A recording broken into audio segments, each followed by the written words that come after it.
This podcast is brought to you by Mapper Forward's new Patreon community, the Global Coffee Think Tank. Check the show notes or head to patreon.com/Mapper Forward to find out how you can become a member today. We are back with Madeleine from PCR, who is based in Hawaii. We're talking about Coffee Leaf Rust. And today on the Daily Coffee Pro, we are looking at how the coffee leaf rust situation in Hawaii has affected producers and impacted coffee production in Hawaii. So, Madeleine, why don't we precede answering that question by giving people an understanding of how the Hawaiian coffee ecosystem is a little bit different than other regions because it's very insulated, right? Yeah. So can you explain to our listeners a little bit about how insulated that is, and then we can talk about how leaf rust has impacted that? Yeah. So it's insulated and isolated physically, quite literally. And so the industry here is quite small, but it is still a relatively large industry for Hawaii. And there is a lot of, I'd say there's some like hesitance to change a lot of the times in our local industry. And it is very isolated. Like I said, physically, we are the most isolated landmass in the world. And it is difficult to get things here in a timely manner. It is difficult to get things here in general. And it can be difficult to bring things in that don't already exist here, especially when you're talking about plants or organic material of any sort.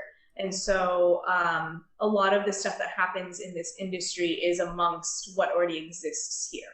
And it becomes our own little ecosystem of just like working with each other and what we already have readily available, because that is, it's easier, and the barriers to doing things differently are quite large a lot of the time. And so, yeah, the industry here is just different. And we also have, there are a lot of rules and regulations for importing coffee. So even on like the roastery level, to import green coffee, it's a whole process, and we are not allowed to import any coffees from Africa. And so I haven't tasted an African coffee in a long time. And there's just a lot of rules and regulations around bringing things in. And culturally too, I would say that, I mentioned earlier, there is some hesitance with change, and there is some reservations surrounding, how do I put this?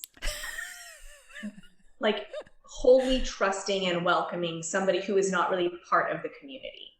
And so there's always, I've seen it happen many times. Somebody comes in with big, grand ideas and they want to change everything and do this big stuff.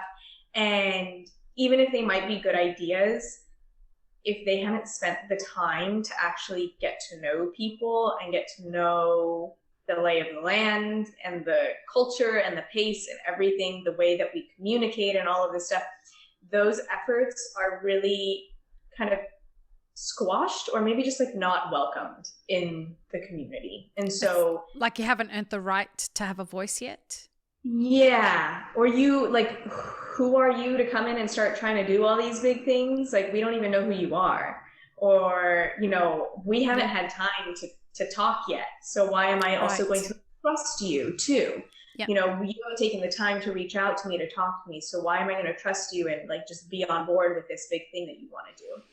So yeah, there are a lot of these different little things that come into play here, that when you are in a large city or, metropolitan area on the mainland of the United States, you usually don't have those problems. You can kind of like do whatever you want. You can show up brand new, fresh, and if you have the resources to do something, you can just make it happen. Here it takes a little bit more time of like working and knowing the community and knowing what's going on here to actually get people on board. And there are a lot of expats that are coffee producers in Hawaii. Yeah. So there are a lot of kind of call them like, it's like their retirement or it's their hobby kind of a thing. They've sold everything on the mainland and come to Hawaii and they decided to buy a coffee farm. And I will say that this became, I saw this trend increase exponentially during COVID, which is going to be interesting. Really? How that happened. Oh yeah. People coming in just like, I bought this 10-acre coffee farm. What do I do with it? And so that happens a lot here too. And there are people who did that years ago who are now leaders in the industry. But yeah, people who move here and just are like, oh, I'm going to get into coffee and see how it goes, kind of a thing. And so there's a lot of education that happens on the farm level with people who are just new to farming in general, really. And it is not as common here to have that like multi-generational information and knowledge that is passed down. There are some farms that are like that, and that does exist, but it is I would say it's probably less common here than it is in most other coffee producing regions of the world, where that is more of the norm. You know, this is what your family has done for 4 or 5 generations. Here, this is what you started doing 20 years ago or 5 years ago or 2 years ago, you know, and so there's a lot more education that's happening on the farm level too. And is it fair to say that a lot of the people who are buying these farms are wealthy people who are looking for kind of a sea change? Yeah, definitely. Especially a lot of the newer producers, they're looking to, change their entire lives, basically. A different pace. Yeah. And there are also corporates who have bought huge farms in Hawaii. Yes. Right? Yeah. Mm-hmm. So we do have several large farms, and we have that, and those are like corporate farms, basically. Right. Now, we're obviously laying a foundation here for what we're going to talk about how Coffee Leaf Rust has impacted this. But the last piece of the puzzle before we talk about that is, while other coffee producing regions follow the C price with regards to the base price that they pay, which is, somewhere between $1 and $2 or $2.50 a pound. That does not exist in Hawaii at all. And for anyone because Hawaiian coffee is typically drunk within Hawaii. It's you rarely see it outside of Hawaii. So people may be wondering, like, why have I never heard of Hawaiian coffee? The whole thing operates on a very different kind of system than what we're all used to. So talk a little bit about the base kind of prices that you look at for Hawaiian coffees, because people prepared to get shocked. Well, it varies depending on if you're buying from a smaller farm or one of these larger operations. And I'm going to just look this up real quick, because all of our prices changed in the last year. But I would say on Hawaii Island, depending on the origin, you're looking at, and Hawaii Island is the island where I'm based, you're looking at, for green, $20 plus per pound, per pound. And that's on the lower end, $20. I've seen $18, but that was a couple years ago. I don't know how many people are really still selling their green for $18 a pound. On other islands where there are the larger farms, let me just look at this real quick. On the low end, you're looking at you're looking at about $12.60 per pound. And then that, again, so that's kind of the lowest end will be about $12.60 per pound, and then going up from there. And there are coffees hear that green go for $34 a pound plus. It's a very different kind of scale than what, let's say, Colombia works off or 100%. Ethiopia works off. You know, Yeah. it's a whole different kind of market that operates on different rules. And we can get into like a whole conversation of the like economics of that and why I think it's not a bad thing at all. I agree. I wish other regions would adopt some of the same marketing practices that the Hawaiian community has implemented around this. Yeah. So, but that's like a whole other conversation though, that we don't necessarily go down that rabbit hole. But yes, I just want to say like it's not a bad thing. And I agree with you. I wish some other regions would adopt similar practices or be able to. And now I want to connect, now that everybody has kind of an understanding of how all of that works. How has coffee leaf rust spreading across Hawaii, how has that impacted the lives of producers and coffee production? So, I mean, as I just said a couple of minutes ago, is all of the prices went up in the last year. Mm-hmm. And that was pretty much across the board.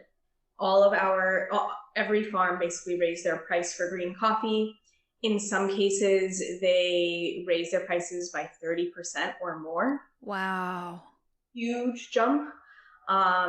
And the reason why they did that is because their yields are all going down. And so especially with these farms, I mean, they're running them like businesses, right? Which is what should be happening is your yield is down. I still need to make the same amount of money that I made last year or more because all of my costs are going up too.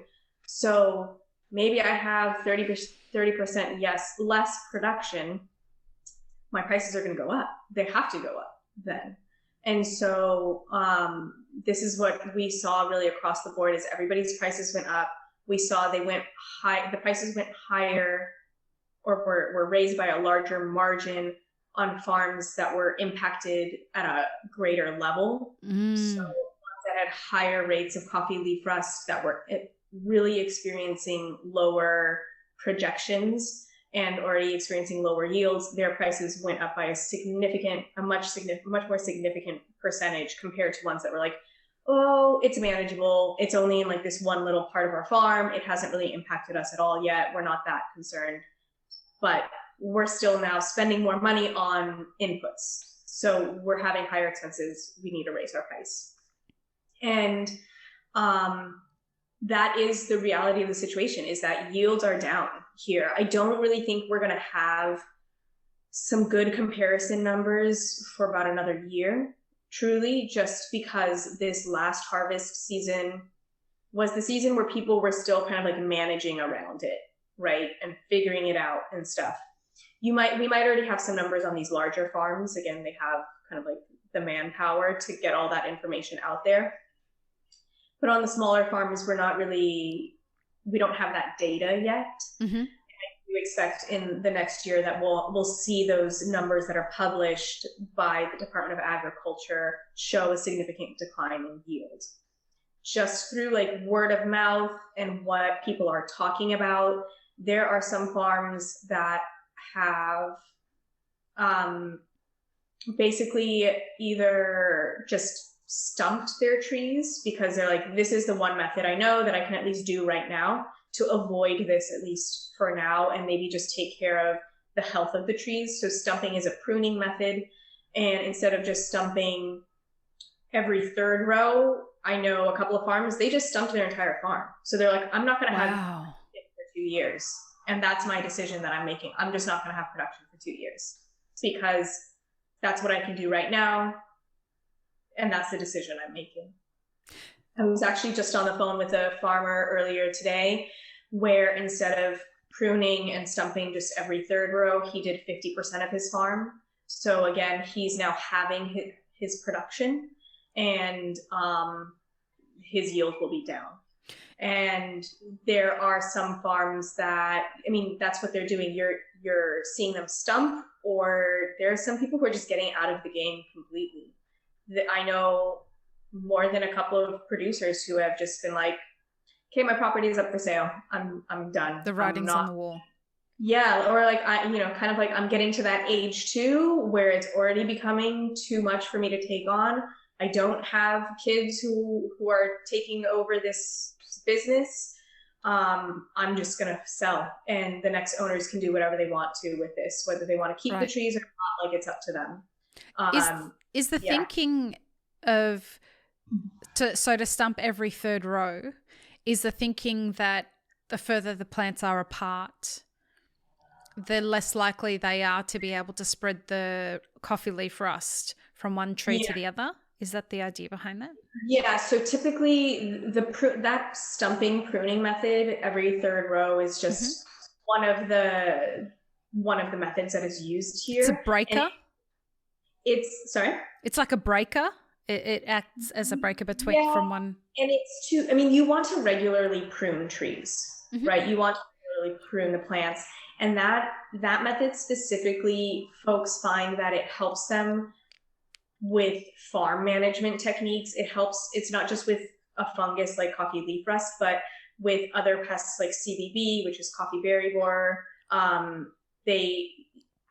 Those can also only travel so far. They don't actually have wings to fly. They travel in the wind. And so if you have a larger space between trees, it's harder for them to travel. So it is just a farm management method to help mitigate the spread of pests and diseases in general.